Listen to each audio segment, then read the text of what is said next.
Okay, next question.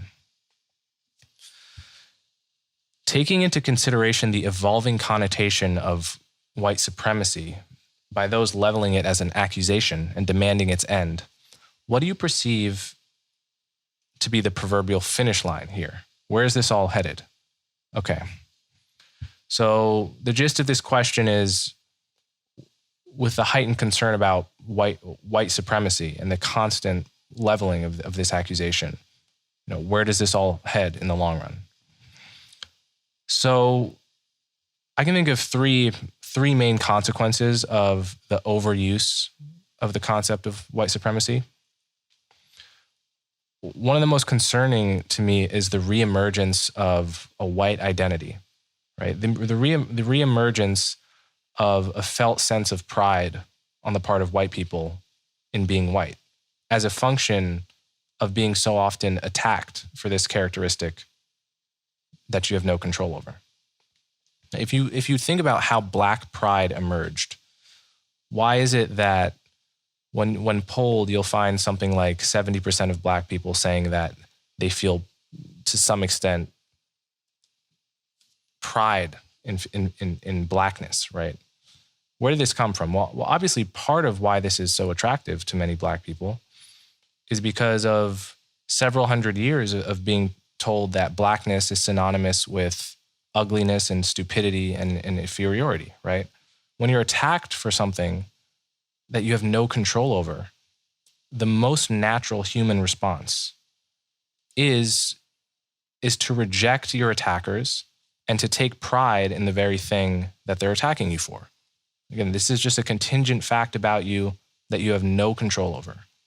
This is so, to the extent that we are just making it totally okay in the culture to attack white people for being white, the natural response is going to be for white people to take pride in whiteness, right? And to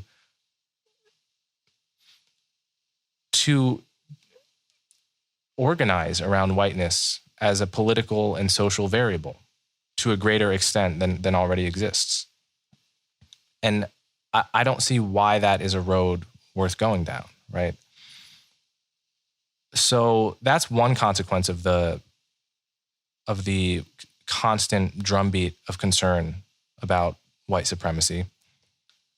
Another consequence is the destruction of systems that are there for a reason, because they work, right? We make white supremacy synonymous with things like proactive and well-funded policing, standardized testing. And to the extent that white supremacy comes to be seen as synonymous with these systems, those systems are going to go away. We've already seen isolated examples of the police being defunded in a place like Minneapolis, or the police simply no longer existing in certain zones of certain cities, like Seattle. And inevitably these things are temporary because the backlash from the people affected by such policies is generally swift and so obviously not a function of racism, right? In the case of Minneapolis, you have Black residents of Minneapolis saying, "Where the hell did the police go?" and suing the city as crime surges, right? So what you're going to see is the hopefully temporary destruction of systems that are there because they work, and then ultimately, I would say the third thing I do worry about is just the phenomenon of reverse discrimination being normalized, right? This may seem like a crazy thing to worry about for some people, but I think we are already seeing this happen. The mayor of Oakland, I read in the Associated Press the other day, is giving poor families of color in Oakland $500. Poor defined as something like below $60,000 a year. So he's giving poor families of color $500, but poor white families nothing.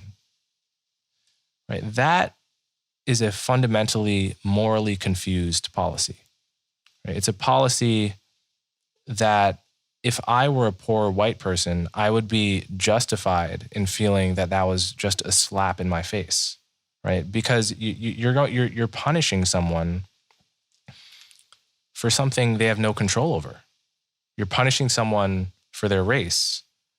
And, you can justify this based on some confused notion of balancing the scales of history, as if giving, poor black families in Oakland $500, but not poor white families $500, is somehow making up for the fact that the great grandfather of someone in the black family was dealt a shittier hand than the great grandfather in one of the white families.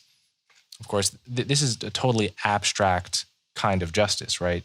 You're punishing concrete people alive today over general patterns that were true hundreds of years ago, right? You don't know the particular story of any particular person.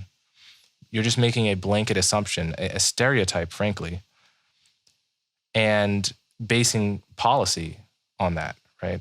This is happening, right? So it's not a theoretical concern, but it is the logical endpoint of the anti-racist movement. It's simply to reverse the valence on what racial discrimination has typically been throughout American history. And there's an alternative, which is colorblind policy, right?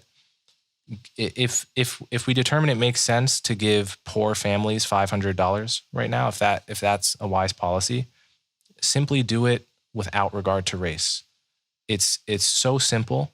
The ethics should be so simple here, but apparently they are not from the point of view of the mayor of Oakland and many others.